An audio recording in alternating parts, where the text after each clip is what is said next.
Live from New Delhi, watching DD India Live, India's voice to the world. I'm Amritpal Singh. Coming up in the next 30 minutes, Defence Minister Rajnath Singh unveils 125 strategically significant infrastructure projects of the Border Roads Organisation from Ladakh.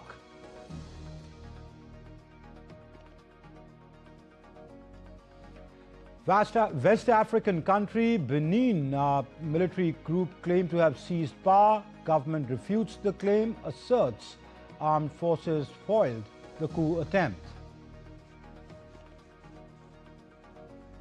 German Chancellor Friedrich Merz meets Israeli Prime Minister Netanyahu in Jerusalem.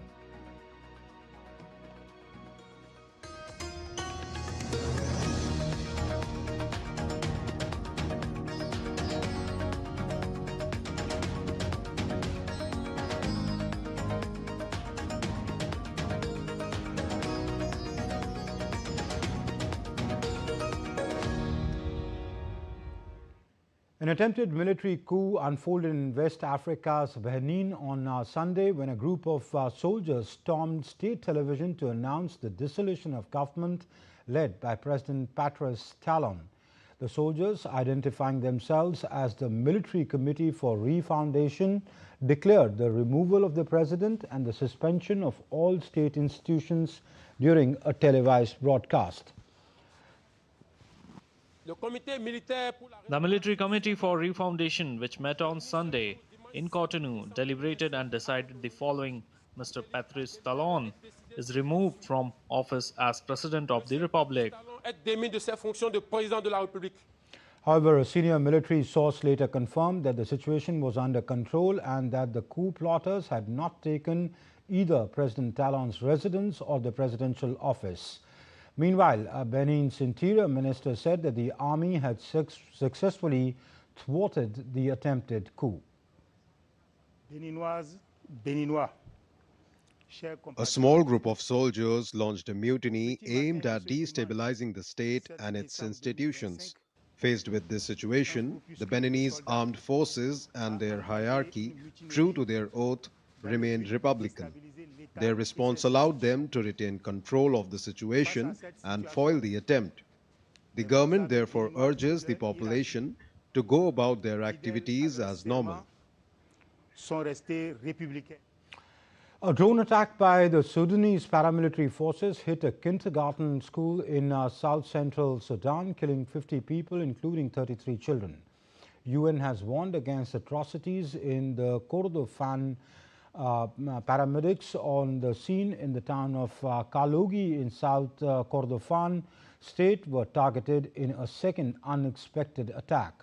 Sudan Doctors Network said in a statement, the authorities condemned the attack, blaming the paramilitary group, the Rapid Support Forces or the RSF for the strikes, calling them a flagrant violation of international humanitarian law, including the protection of civilians, especially children, and vital civilian infrastructure.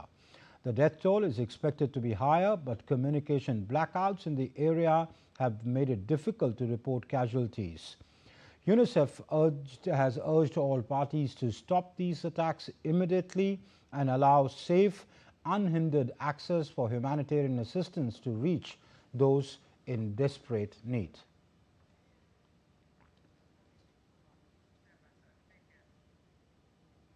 German Chancellor Friedrich Merz met with Israeli Prime Minister Benjamin Netanyahu on Sunday after he visited the country's Holocaust Museum, Yad Vashem. After holding a private meeting with Netanyahu, Merz and his team held a meeting with Netanyahu and his team. Merz arrived in Israel on Saturday when he met with the Israeli President Isaac Herzog in Jerusalem and said that he hoped that the Gaza peace process could enter the next phase. Germany on Wednesday became the first European nation to deploy the Israeli-made Arrow air defense system built to intercept intermediate-range ballistic missiles such as Russia's Oshnik, as it seeks to counter what it sees a growing threat from Moscow. 3 days of talks between Ukrainian and US officials produced no breakthrough on Saturday, with President Volodymyr Zelensky committing to further negotiations towards real peace. Zelensky said he joined the negotiators for a very substantive and constructive call with US envoys Steve Witkoff and Jared Kushner as part of the 3-day meetings in Florida. In a post on X, Zelensky said that Ukraine is determined to keep working in good faith with the American side to genuinely achieve peace. He said they agreed on the next steps and formats for talks. Witkoff and Kushner held 2 days of talks with Ukraine's senior negotiator Rustam Umerov in Miami this week, which both sides called constructive discussions on advancing a credible pathway towards durable and just peace in Ukraine. Witkoff is also expected to brief Umerov on his meeting in Moscow this week with Russian President Vladimir Putin. U.S. Secretary of War Pete Hegseth said that he would have made the same call in ordering a controversial follow-up strike on suspected drug boat in the Caribbean that killed survivors. Hegseth, who made the comments while speaking to a defense industry forum, reiterated his claim that he was not present for the duration of the military operation. The strike on the 2nd of September by the U.S. military struck a vessel in the Caribbean, killing 11 suspected drug traffickers. The initial strike left survivors who were killed in subsequent strike, prompting critics to ask whether the operation violated laws and whether U.S. Defense Secretary Pete Hegseth was responsible for it. The President has designated these as terror organizations, poisoning and threatening the American people, making them a target just like Al-Qaeda. I would have made the same call myself. In this particular case, it was well within the authorities of Admiral Bradley, who's an incredible American, an American hero. And the 22 or 23 strikes since have followed the similar protocol of ensuring we meet the criteria. The decision's not at my level anymore, and then we take the strike. The Venezuelan army swore in 5,600 new soldiers on Saturday as the U.S. cranks up military pressure on the oil-producing country. President Nicolas Maduro has called for stepped-up military recruitment as the United States deployed a fleet of warships and the world's largest aircraft carrier to the Caribbean under the pretext of combating drug trafficking. American forces had earlier carried out deadly strikes on at least 22 vessels, killing at least 83. Washington has accused Maduro of leading the alleged Cartel of the Suns, which it has declared as a terrorist organization last month.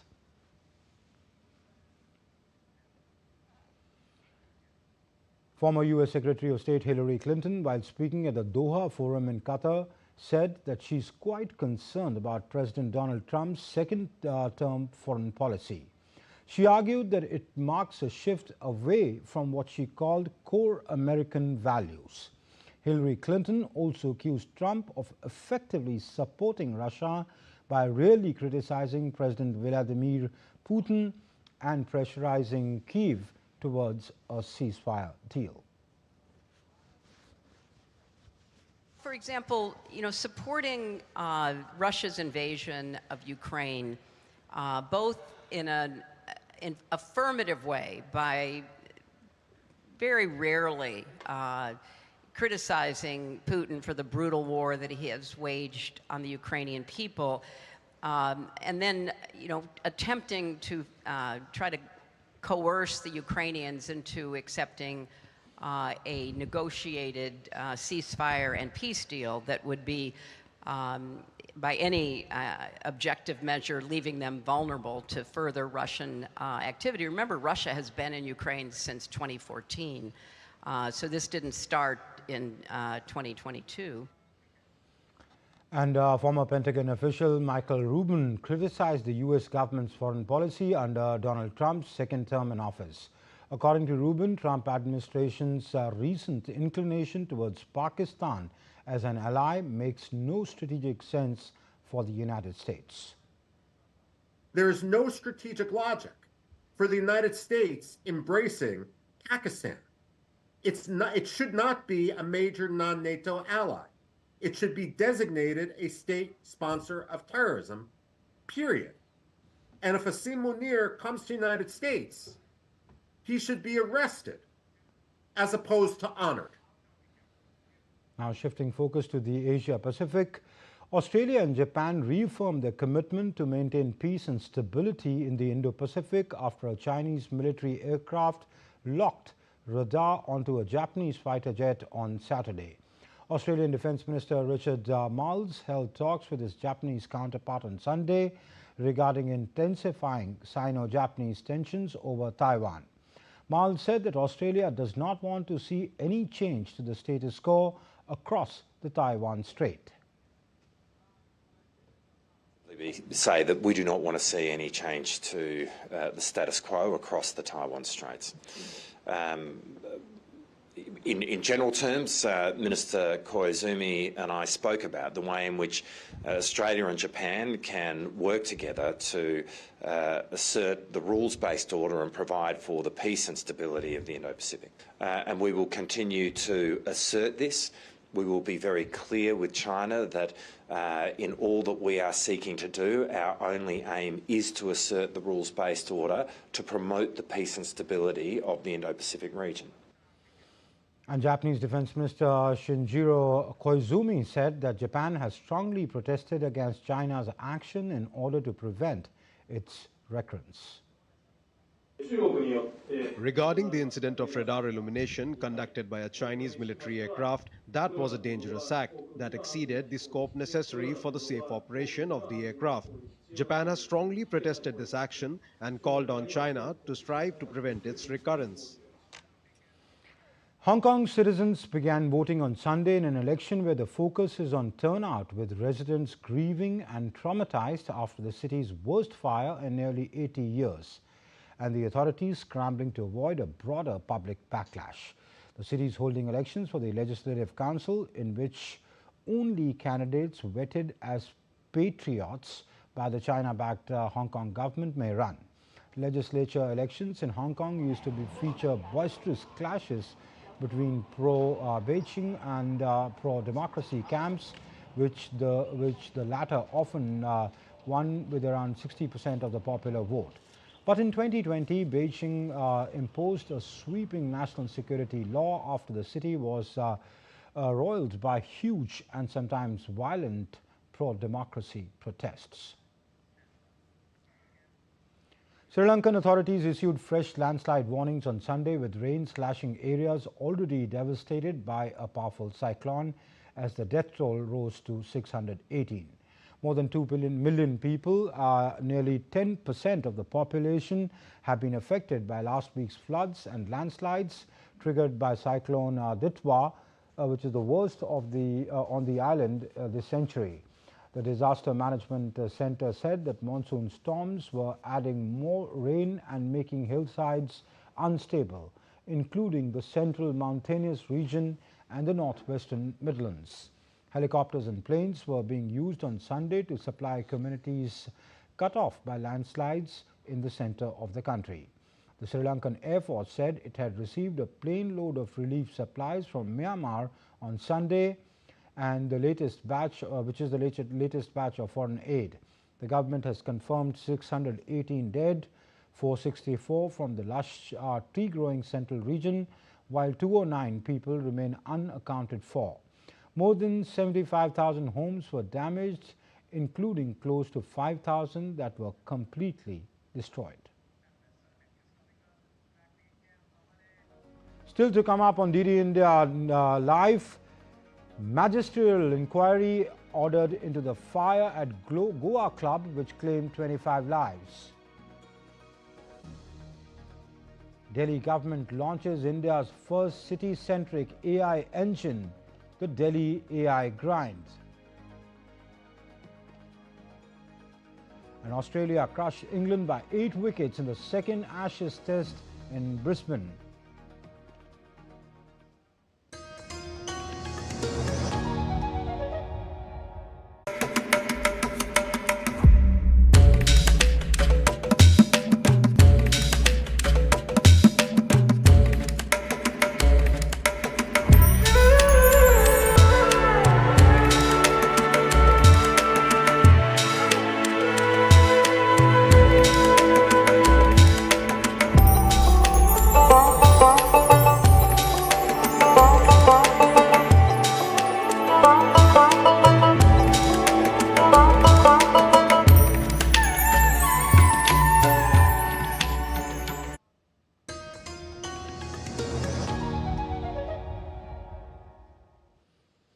You're watching DD India Live. I'm Amritpal Singh. India's Defence Minister Rajnath Singh inaugurated 125 infrastructure and connectivity projects constructed by the Border Roads Organization, or the BRO, in Ladakh on Sunday. Constructed across 7 states and 2 union territories, these projects include the crucial Shayok Tunnel and the Darbuk-Shayok Daulat Beg Oldie Road in Ladakh. Defence Minister Rajnath Singh spoke about the achievement of the BRO while highlighting the resolve of the government to strengthen border infrastructure. इतनी बड़ी संख्या में यानी 125 infrastructure projects का उद्घाटन एक साथ आज तक कभी नहीं हुआ है। तो यह अपने आप में बीआरओ के लिए और हम सबके लिए मैं मानता हूं एक मेजर अचीवमेंट है। और यह अचीवमेंट एक तरफ तो विकसित भारत के संकल्प का प्रमाण है, तो वहीं दूसरी तरफ यह प्रोजेक्ट्स बॉर्डर इंफ्रास्ट्रक्चर को मजबूत करने की हमारी सरकार की अनवेवरिंग कमिटमेंट की भी एक सजीव उदाहरण है। Goa Chief Minister Pramod Sawant on Sunday ordered a magisterial inquiry into a fire at a club which claimed 25 lives. The fire broke out at a club on Saturday night. According to the police, the fire took place at the club at Baga Beach, which is one of the most popular beaches in the coastal state. The fire is suspected to have been caused by a cylinder blast around midnight. The police said they believe a majority of the dead are staff which were employed at the club, including some tourists. अभी preliminary पता चला है, उससे 4 लोग वो tourist हैं, बाकी लोग उस क्लब के यानी कर्मचारी थे। मैं उनकी जो मौत हो गई है उनके प्रति मैं दुख व्यक्त करता हूं, उनके फैमिली के प्रति संवेदना व्यक्त करता हूं, उनकी आत्मा को शांति मिले और सरकार की तरफ से उनको आर्थिक मदद दी जाएगी। 6 लोग जो अस्पताल में हैं उनके लिए अच्छी से अच्छी ट्रीटमेंट गोवा मेडिकल कॉलेज में दी जा रही है। मैंने खुद होके गोवा मेडिकल कॉलेज के डीन उनसे बात की है और उनको अच्छी तरह से ट्रीटमेंट मिलेगी। इस पूरे इंसिडेंट की मैजिस्ट्रियल इंक्वायरी हमने बिठाई है, क्योंकि जो प्रेजेंट क्लब था उसके लिए कौन कौन सी परमिशन थी और किसने परमिशन दी थी, उसकी पूरी इंक्वायरी की जाएगी। And after visiting those injured in the club fire at the hospital, Goa Governor Ashok Gajapati Raju said that they are getting medical attention and it's an unfortunate incident, and he prays that they recover fast. Such type of incident is a big setback anywhere, leave alone Goa. But if you are able to put your mechanisms in place again, confidence will slowly rebuild. I think we have to look to the future, how to correct it, how to go ahead. None of us can get back lost life. So we should not even, I think in those lines. So we hope that everything will be okay.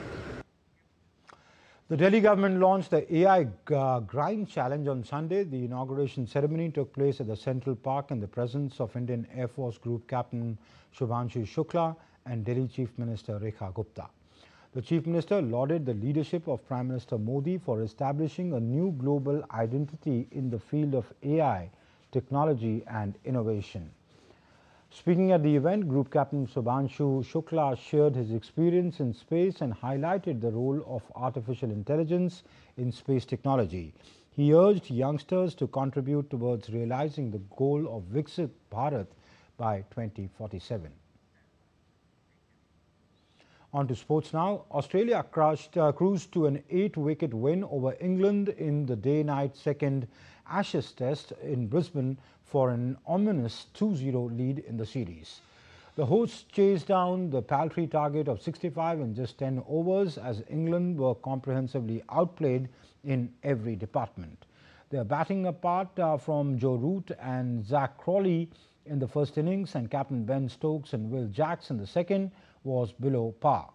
They also bowled poorly in stark contrast to the Australian attack. Australia now have a 2-0 lead in the 5-test series and are overwhelming favourites to retain the Ashes with 3 matches to to follow. India's mixed martial art fighter Puja Tomar is the first Indian ever to win a UFC fight, marking a historic moment for the Indian combat sports. Her journey from a modest background to the grand global stage of the UFC is truly inspirational. In an exclusive conversation with DD India correspondent Narayan Singh, Puja said that the inclusion of mixed martial arts in 2026 Asian Games in Japan will provide a major boost to the sport. UFC is the biggest platform for a mixed martial art fighter, and right now I am joined by Puja Tomar, the first Indian to win a fight in the UFC. Puja, a very warm welcome. You are the first Indian to win a fight at the UFC, the biggest platform of the mixed martial art. So how you look this achievement personally for you? Thank you so much, and I'm very, very proud myself where I am now, and yeah, I feel like very proud because I belong like a very small village, and now I represent India in the biggest league, so it's so good. In India right now we are seeing different leagues for the different sports. Even we can call India the league of sports league, country of a sports league. So how do you think how this is going to help the mixed martial art if some leagues comes out for the mixed martial art? So do you think it will be good for the promotion of the games? When I was start MMA, it was not like that, but now it's very popular now in India because the league now, like we have one league, MFN. It's going very well. So in MFN have like many champion. In future they can represent India in UFC, and now and MMA in Asian game also. So now I can see where is the MMA is like high level now. Definitely, as you mentioned that the mixed martial art is also in the Asian Games, and also recently we saw that the world body of the mixed martial art met in Athens, so that the game can be bring in the Olympic fold too. So do you think coming in the Asian Games and a big push to bring the game in the Olympics too, it will help the sports especially in India? Yeah, definitely. I can see many fighter now is going very well and doing very good. So I can see they can, if they represent India in Asian Games, definitely they can take gold medal, and in future after gold medal maybe they will represent India in UFC. You have already won a fight in the UFC. So what is the next goal right now? Where you want to take your professional sports right now? Now I want to win every fight, next my fight, and I want to be in top 15. After that, one day I will be champion. Definitely, the way Puja is fighting, if you take a look at her career, the first Indian to win a fight in the UFC, and we are hoping that she has emerged as a hero for the budding mixed martial art players, and in the coming time, definitely we will see more players like Puja who are taking up the sports and shining on the global stage. With camera person Vinod Oja, Narayan Singh, DD India, Gurugram. Eyeing to reclaim the crown after 9 years, the Indian men's hockey team will have to raise its game by leaps and bounds if it hopes to get past the 7-time champions and title holders Germany in the semi-final of the FIH Junior World Cup in Chennai on Sunday. Two-time champions India last won the title way back in 2016 in Lucknow. PR Srijesh coach side faced the first real test against Belgium. In the quarterfinals, India had to dig deep into their reservoir to eke out a 4-3 shootout win against Belgium after both the sides were locked 2-2 at the end of regulation time. It took a superlative effort from the goalkeeper Princedeep Singh to keep India in the hunt. Lionel Messi inspired Inter Miami to their first ever Major League Soccer title, playing a starring role in a 3-1 victory over Vancouver Whitecaps in Florida. Argentina superstar Messi provided assists for 2 goals and helped create another to spark wild celebrations. Miami took the lead after an early own goal by Vancouver, but were left reeling by Ali Ahmed's second-half equalizer. But Messi, who was named MLS Cup Most Valuable Player, then assisted Argentina international teammate Rodrigo de Paul to put Miami 2-1 ahead before supplying the pass for Tadeo Alendez for the injury time goal that sealed the victory. And that's all in this edition of DD India Live, but do let us know your thoughts on the news of the day. For those on the go, you can get all the latest news and updates from India and across the world on DD India's mobile app. The app is available on both Android and iOS platforms. Scan the QR code on your screen to download now. We'll be back with more news as it breaks here on DD India. I'm Amritpal Singh. From my entire team here in Delhi, thank you for watching DD India Live. Bye-bye.